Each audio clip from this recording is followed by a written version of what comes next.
we explore the counterintuitive ideas presented in Ayn Rand's 1943 novel The Fountainhead.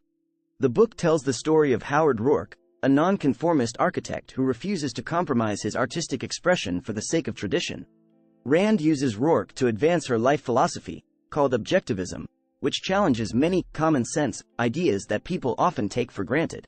The first counterintuitive idea is that our culture is not as individualistic as we think. According to Rand, our society is full of second-handers, people who live for and through others. They have no original opinions, reflecting the opinions of everyone around them. Rand believes that truly being yourself, genuine individualism, is difficult because it inevitably means being unpopular, unliked, and constantly criticized.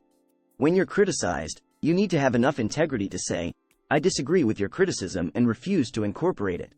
I refuse to be the person others want me to be simply to appease them." The second counterintuitive idea is that teamwork doesn't always make the dream work. People often say two heads are better than one, but according to Rand, the teamwork mentality is applied far too broadly in our culture, with mediocrity being the predictable result. In the book, an architectural project called The March of the Centuries, intended to demonstrate how much better working with others is compared to working alone, turns out to be a ghastly flop. Roark explains that creation and production are best pursued as individualistic enterprises. One person with a grand vision is more effective than a group of people trying to compromise their individual visions. The third counterintuitive idea is that selfishness can be a virtue. Rand's philosophy of objectivism views egoism, or the pursuit of one's own self-interest, as a virtue.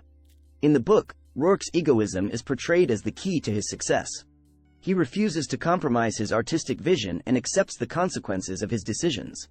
Rand believes that when people pursue their own self-interest, they will naturally benefit society as a whole. The fourth counterintuitive idea is that traditional morality is a form of slavery.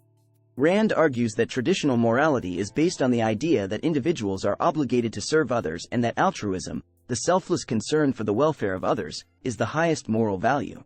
Rand views this as a form of slavery, as individuals are sacrificing their own interests for the sake of others. She believes that the only moral purpose of life is the pursuit of one's own happiness.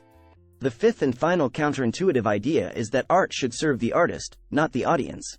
Rand believes that art should be created for the sake of the artist's self-expression, not for the approval of others. She argues that artists should not be concerned with the opinions of their audience, but rather with expressing their own unique vision.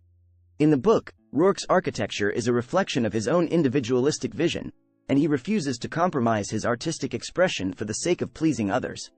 In conclusion, Ayn Rand's novel The Fountainhead challenges many commonly held beliefs and offers a unique perspective on individualism, teamwork, selfishness, traditional morality, and art.